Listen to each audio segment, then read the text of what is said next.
Sa ulo ng mga nagbabagang balita.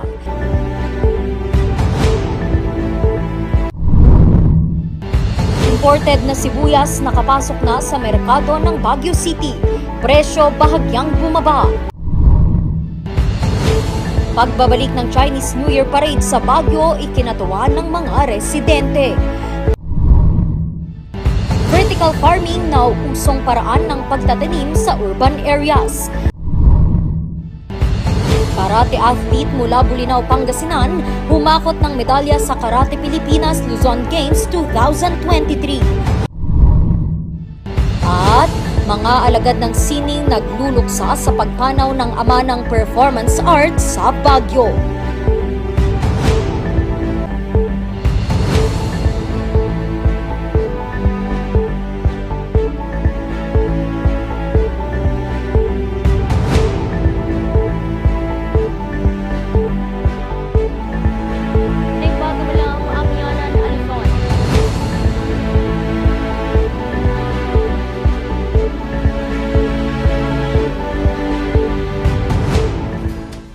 Bagamalam, Amyanan, Luzon.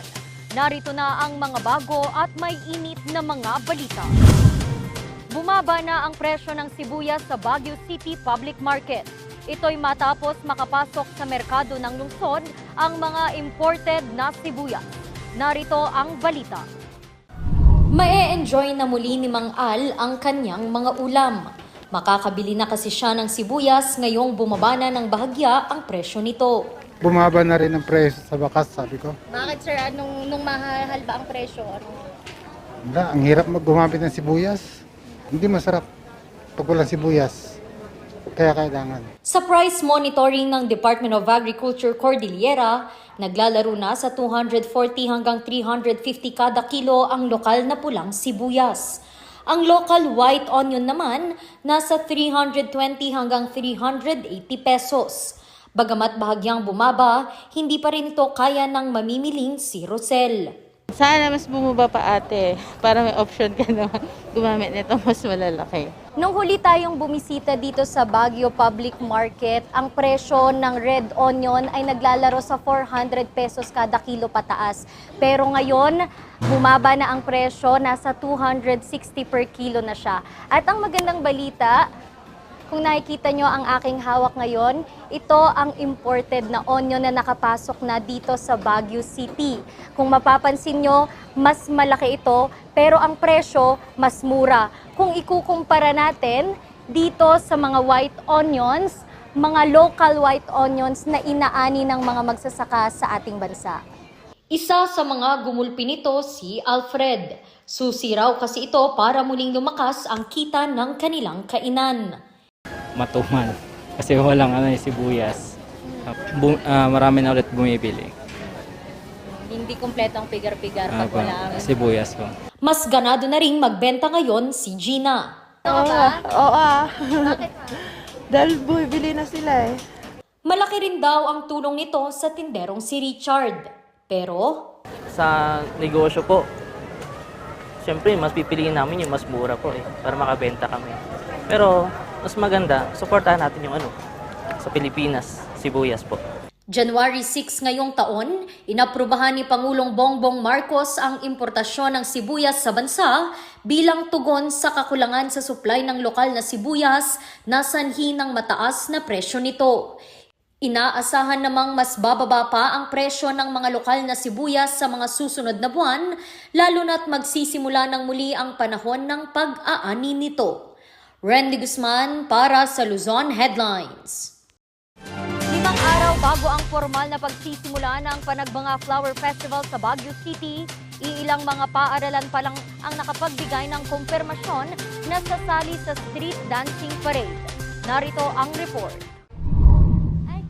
Mula sa 2 taong pagkakatago, ang mga drums at xylophone ng Baguio Central School muling nakita ang liwanag.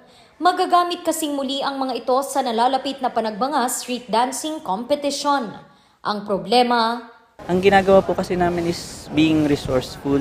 So kung yung mga pwedeng ayusin pa po or yung pwede pa pong magamit, yun po, ginagawa po namin sila para hindi po sayang, para makaminus din po yung mga bata. Since we are katatapos lang po or kagagaling natin sa pandemic. Bukod dito ay ang limitadong oras para makapagsanay. Nakasaad kasi sa inilabas na Memorandum No. 58 Series of 2022 ng DepEd na hindi na maaaring gamitin ang oras ng klase para sa mga extracurricular activities. Strictly kasi po following the DepEd Order number 9 series 2005 na no disruption of classes. So we are practicing after classes po, Saturdays, Sundays, and holidays po, with the strict supervision po of their parents po. Maswerte na lamang ang Baguio Central School sa suportang natatanggap mula sa mga magulang ng 70 drum and lyre students at 50 street dancers ng paaralan. After a meeting with the parents, we decided that they are going to join. So, in as much as the reason is for them not to kill the enthusiasm of their children, either we will be performing as beautiful as before or not, they still would want to join the street dancing Panagbanga 2023. Pero ang ilang elementary school sa Baguio, tila hindi muna makakasama sa street dancing competition. 3 pa lamang kasi ang nagkukumpirma. Instruments na iba po ay talagang kailangan na ng total rehabilitation or total repair. And siyempre ma'am, sa ngayon, yung mga dating na-restore nilang props, ang hirap din ma'am. Siyempre, sila na rin, 2 years din ang gap noon. Still on the process of finalizing. Hinihintay pa namin ma'am yung kanila explanation. Halos pare-pareho rin naman kasi ma'am. Naiintindihan din ito ng Baguio Flower Festival Foundation Incorporated. You have to understand that it's not easy to allow the kids to participate considering na wala silang practice. That's number 1. Number 2, are the parents going to allow them? Because we're not going to allow them to parade also kahit payagan ng DepEd kung hindi naman papayagan ng parents. So the parents' consent is important because these are minors that we're talking about. Asahan pa rin naman daw ang iba't ibang performances ng mga paaralan mula sa loob at labas ng Baguio na kasama sa open category ng street dancing competition. Randy Guzman para sa Luzon Headlines. Nananawagan naman ang COMELEC Pampanga sa mga botanteng hindi pa nakakapagparehistro na huwag nang antayin ang deadline. Magbabalita Gracie Rutao. Ilang araw bago ang deadline, muling umapila ang Commission on Elections sa publiko na gawin ng lahat ng paraan para makapagparehistro para sa barangay at sangguniang kabataan elections sa Oktubre nitong taon. May mga special registration para sa iba't ibang sektor tulad ng mga senior citizens at persons with disability. Kasi po yung medyo po siksikan. Kaya po maaga po ako pumunta para makaiwas po doon. Mas okay siya na naging senior kasi prioritize nila yung mga senior. Bukod sa mga COMELEC offices, may mga satellite registration na rin ng COMELEC tulad sa mga paaralan. Yung satellite registration naman, napakahalaga para yung services ng COMELEC mailapit sa mga tao at hindi sila mahirapan ng pang-travel papunta ng opisina at makakuha din ng mga maraming numbers ng registrants dahil kami ang pupunta sa kanila. Bukod sa mga paaralan, nagbukas din ng registration sites sa mga malls tulad dito sa Robinson Star Mills, Pampanga. Ayun po, ayun, kita naman po dito halos wala pong nagpaparehistro. Nakakaugalan natin, last minute tayong paparehistro. Usually, nag-expect kami ngayon for the last 2 days, yun, baka dadagsan yung mga tao dito. Dito sinamantala ng first time na magparehistro na si Wincher na makapagparehistro kahit galing sa eskwela. From school po, hinabol ko po yung registration ng COMELEC para po makapag-register ako ng... Bukas ang COMELEC voters registration bukas, araw ng Sabado at sa huling 2 araw nito sa Lunes at Martes mula alas 8 ng umaga hanggang alas 5 ng hapon. Gracie Rutao para sa Luzon Headlines. Tipid sa tubig at espasyo. Ilan lamang yan sa mga malaking tulong ng vertical gardening na ipinakikilala ng isang pamilya sa Baguio City. May kwento si Jose Robert Inventor. Pagiging praktikal, yan ang mantra ni Jeneline. Dati siyang nagtatanim ng bulaklak sa kanyang bakuran sa Sitio Bilis, Apugan, Baguio City. Pero dahil sa mahal ng mga bilihin, naisipan niyang magtanim ng iba't ibang gulay. Mas nakakatulong po kasi pag mga gulay, mga bumubunga ang tanim natin compared sa ornamentals. Ornamentals kasi hindi naman po siya nauulam, kaya mas practical po. Nasa urban gardening, meron tayong mga, kahit na mga pechay-pechay, at least pwedeng pang ulam, pang araw-araw. Mayroon siyang higit 50 towers. Maganda raw ito para sa mga nakatira sa urban areas na gustong magtanim. Malaki rin daw ang tipid nito sa tubig. Kapag mag-vertical gardening po tayo, make sure po na yung mga medium natin ay well-drained. Hindi po siya clayish. Kasi kapag clayish siya, hindi rin po tatagos yung tubig niya pababa. So kailangan aware din tayo sa ginagamit nating medium. At kung ano yung pinagko-combine natin ng mga tanim. Like strawberry and pechay, pwede siya. Strawberry at leafy. So bali, fruit-bearing at leafy vegetable, pwede po siyang magkasama. Nakatulong din ang vertical farming sa kanilang family bonding. Ay malaking tulong sa amin. Nagkaroon kami ng time as a family together, nag-enjoy kami sa farm, and then kumikita kami. Alok naman ni Jeneline ang libreng tutor sa mga nais matutunan ang vertical farming. Jose Robert Inventor para sa Luzon Headlines. Ang bahaging ito ay hatid sa inyo ng King's Vita Plus Animal Feed Supplement. Alagang King's Vita Plus, kikita ka na, aasenso ka pa. Susunod, pagbabalik ng Chinese New Year Parade sa Baguio City, ikinatuwa ng mga residente. Yan at iba pang mga balita. Abangan!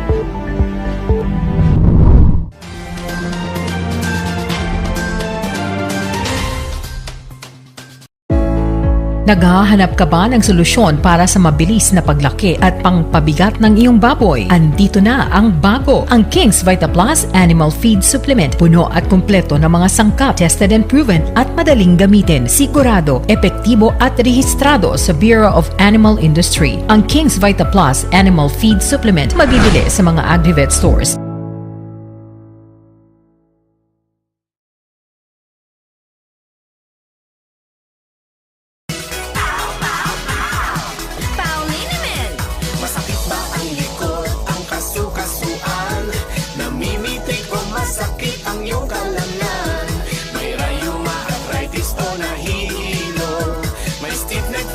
So masakit ang ulo sa Pauliniment ginhaway garantisado.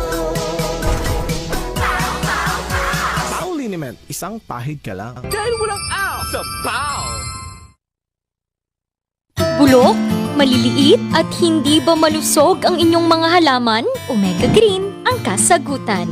Ihalo lang ang 2 kutsara nito sa isang maliit na container at kaunting tubig. Pagkatapos ay ihalo sa knapsack sprayer at pwede na itong spray sa mga pananim. Meron itong nitrogen, phosphorus, magnesium, copper at zinc na tumutulong sa pagpapaganda at pagpapabilis ng tubo, pagpapanatili ng nutrisyon, mas malagong mga dahon at panlaban sa mga sakit ng mga halaman. Hindi rin ito nakasasama sa kapaligiran. Pwede rin ito sa kahit anong klase ng halaman, mapa-highland crops o lowland crops. Omega Green by Encam Agri-Marketing, the ultimate friend of farmers.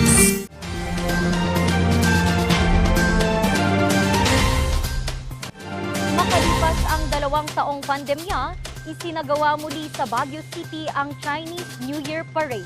Ikinatuwa naman ito ng mga residente. Narito ang kwento. Alas 12 pa lamang ng tanghali nakapwesto na si Nanay Daisy at apong si Kian sa Session Road, Baguio City. Hindi raw nila palalagpasin ang pagkakataong matunghayan ng Chinese New Year Parade. Para po makanood ng ng Happy Lunar New Year Parade po.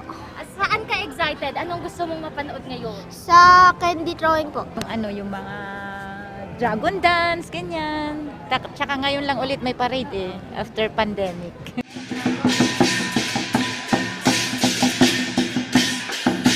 Pagsapit ng 2:00, umingay na ang Session Road.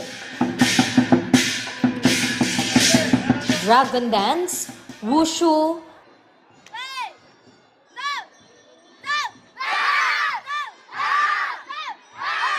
cosplay, floats, at iba't iba pang mga pakulo ang handog ng mga pumarada. Pero ang pinakakinagigiliwan ng mapabata o matanda, ang pagsalo ng mga kending ibinabato ng mga pumaparada. Alam mo itong ginawa natin na Spring Festival na we also call the Chinese New Year, Lunar New Year. Ito is hindi lang para sa mga Chino Ito is para sa atin lahat Mga Filipino brother, sister, lahat tayo, kahit sinong bansa na tao, they are all welcome to this celebration. Hiling niya raw ngayong Chinese New Year, tuloy-tuloy na pagbangon ng Baguio na makakamit kapag may pagtutulungan ang bawat isa. Randy Guzman para sa Luzon Headlines. Hinahanap ngayon ng Mental Health Unit ng Baguio City Health Services Office ang mga kamag-anak ng nasagip na mayroong vagrant with psychosis. Magbabalita Charles Limon. Noong nakarang taon, nakitang pag-alagala sa palengke ng Baguio si Casey. Hindi niya tunay na pangalan. Isa siyang vagrant with psychosis. Na doon siya natutulog at the same time, nagkakaroon na ng threat to the safety of the community. Na kung saan, ayun, may mga behavioral, aggressive behavior siya. Dahil dito, tumulong ang Mental Health Unit ng City Health Services Office na sagipin si Casey. Binigyan siya ng serbisyong medikal at maayos na matutuluyan. Si Casey, ang ika-10 vagrant with psychosis na nasagip ng grupo, katuwang ang iba't ibang ahensya sa lungsod. Ang mga nasagip, kinukupkop ng City Social Welfare and Development Office upang maibalik at maalagaan sila ng kanilang mga kamag-anak. We have changes, big changes sa life ng client na wala na sila sa street, nasa family na sila, naggagamot sila, natuturuan ng basic life skills tulad ng paglaban ng damit nila, pagluluto. Naging matagumpay naman ang grupo na mahanap ang mga kamag-anak ng siyam nilang nasagip maliban kay Casey. Hirap kasi sila na alamin ang tunay na pagkakakilanlan nito. Kasi pag tinatanong natin siya, iba-iba yung mga sinasabi niya. However, there is one consistent na sa pakdal daw. Oo, may mga concerned citizen din nung pinost ng City Social Welfare po na may nagsabi na nasa Tarlac. May mga nagsabi na at wala talaga tayong makuhang concrete na mag-claim na mag-message na sila talaga yung relative ni Casey or relatives ni Casey. Mahalaga kasi ang suporta ng mga kamag-anak sa pagpapagamot ni Casey.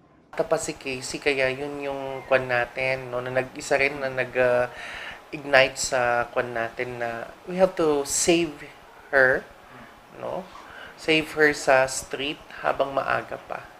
Para sa mga nakakaalam kay Casey, maaring sumangguni sa Mental Health Unit ng City Health Services Office o sa City Welfare and Development Office. Bukas naman sila para sa mga donasyon para sa tuloy-tuloy niyang paggaling. Charles Nicolimon para sa Luzon Headlines. Nagduluksa ngayon ang komunidad ng sining ng Baguio City matapos pumanaw ang kinikilalang ama ng performance arts sa Baguio City. Magbabalik sa report, Charles Limon. Sa military katok na play. Paglalabas kami ng director, gumagawa-gawa siya ng kung ano-ano. Sinasama-sama niya ako sa mga parang Makapigil hiningang performance.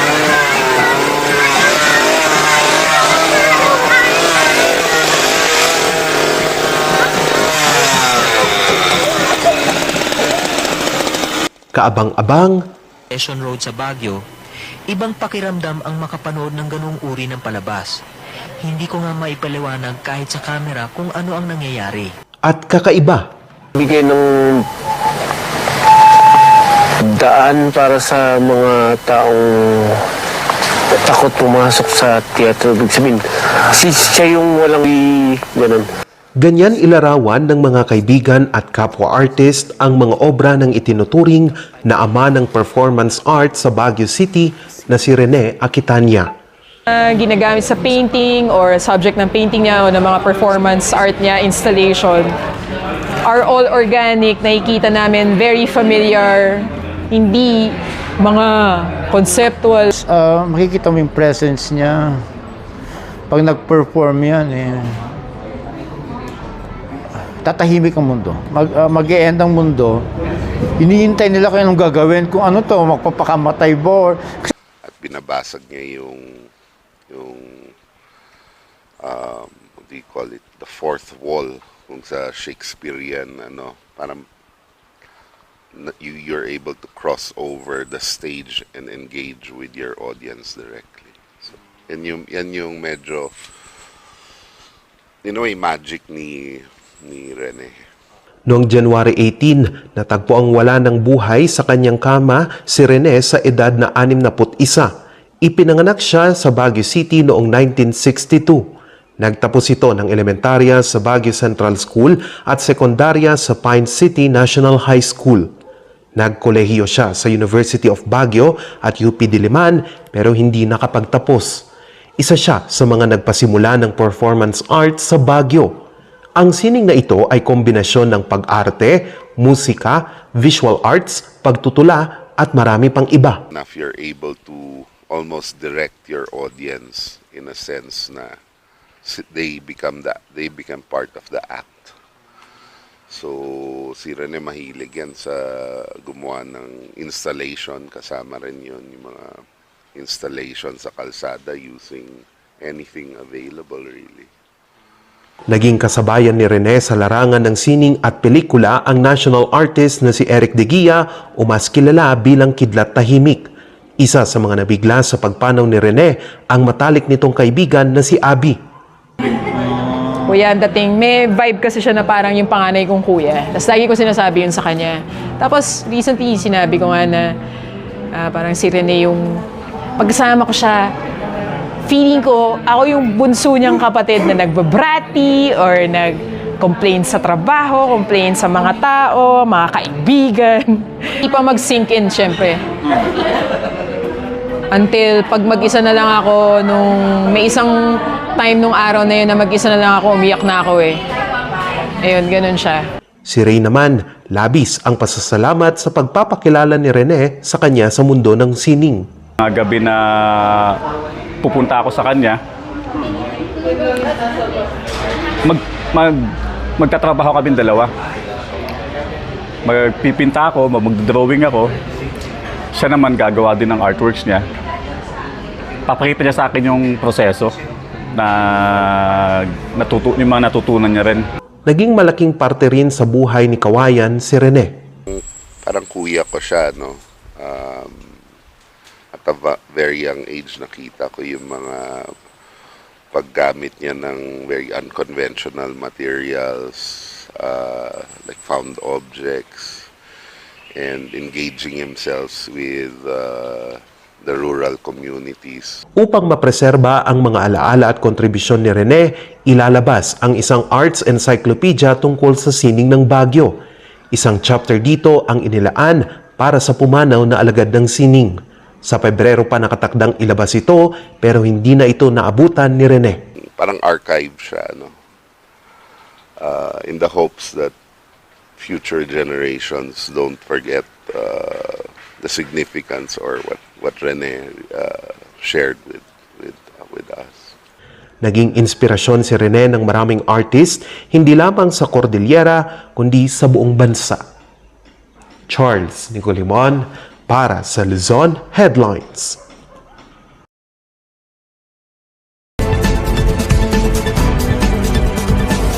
Again, during a search, because of an issued search warrant by a regional trial court. Ano yung mga karapatan ng taong sinisearch?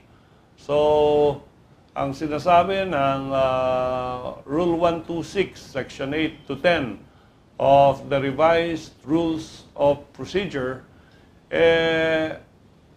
the search on any room or house, no, or premises shall be made in the presence of 2 witnesses. No? And aside from this, no, aside from the fact that the owner or the occupant of the premises being searched should also be present. And of course, yung warrant can be served at any time, but it is encouraged na it will be done during the reasonable hours of the day. Ang search warrant ay valid only for 10 days from its date, no? So, pag kayo ay kinatok at may search warrant, ang unang tignan nyo is yung validity of the warrant. Baka nag-expire. Pangalawang tignan nyo is yung address, no? Whether or not yung premises na sisaming is-search, correct ang address. No? There would be a difference sa 1A as against 1 na number ng bahay. So if you're staying at 1A, pero yung nasa search warrant number 1, then you can refuse the search warrant because it is addressed in the wrong venue. No? There is also Supreme Court Administrative Matter number 21-06-08. And sabi ng ating Korte Suprema, from now on, no, kinakailangan magsuot ng body cam with camera, no, during the operations of the law enforcement agencies. Ito yung pag-iwas sa sinasabi nating planting of evidence. Again, these technicalities can be raised in the court that issued the warrant. Pag hindi nag-comply ang mga law enforcers dito, yung search warrant will be quashed. And any evidence na makuha against the occupant of the house will be considered as illegally obtained and cannot be used in our judicial courts.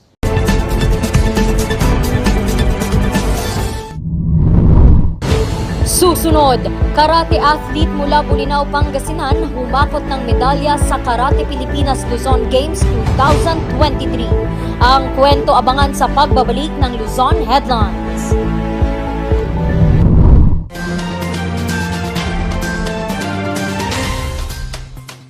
Sa milk ng batang 90s, taratati lang i-try. Ang batang 90s milk tea, di ka magsisisi, promise. Sa milk ng batang 90s. Bizarre Music offers a complete line of musical instruments.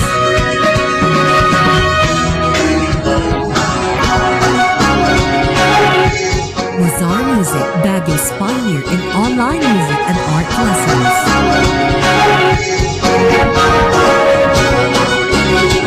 Bizarre Music, bringing music closer to your hearts.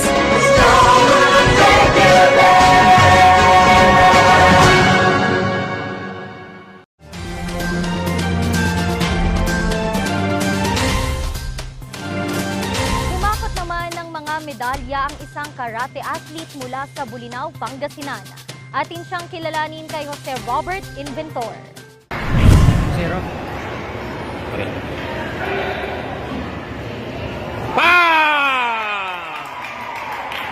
Yun, dalawa.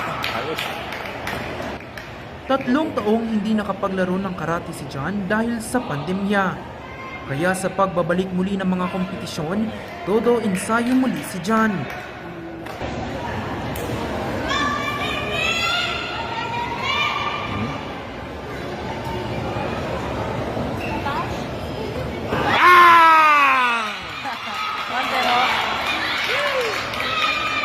Siguro sobrang nag-focus na ako sa training kasama yung mga teammates ko.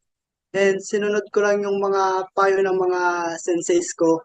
And talagang tinutukan kami ng instructor namin na si Dr. Alejandro Enrico Vasquez sa bawat ensayo namin. Nitong nakaraang weekend, sumabak siya sa Karate Pilipinas Luzon Games 2023 sa Lingayen, Pangasinan. Dito nakasungkit siya ng gold medal sa kategoryang under 21 years old komite, gold sa seniors komite at bronze sa kata under 21 years old. Ang kinabahan kasi last fight ko bago mag-start ang pandemic, so ilang years na rin. Kaya nung laban na yun talagang yung kabaramdam ko. Pero at the same time, andun yung mga teammates ko na sumusuporta sa akin at nagbibigay ng lakas para makamit yung laban na yun, makamit yung gintong medalya. Labis naman ang suportang natanggap mula sa mga magulang at kaibigan. Vision ko lang yung parents ko kasi sobra-sobra yung pagsusupport nila sa akin. Kahit minsan nagkakaproblema sa gastos, gumagawa sila ng paraan para may bigay lang yung kailangan ko. Abol! Abol! Pinaghahandaan naman niya ngayon ang pagsali sa qualifying tournament para sa Southeast Asian Karate Federation Championship na gaganapin sa Pebrero sa Makati City. Jose Robert Inventor para sa Luzon Headlines. Push! Push! Bang! Bang! At yan ang mga balitang nakalap ng Luzon Headlines ngayong araw. Muli, maraming salamat at magandang araw sa ating lahat. Happy weekend!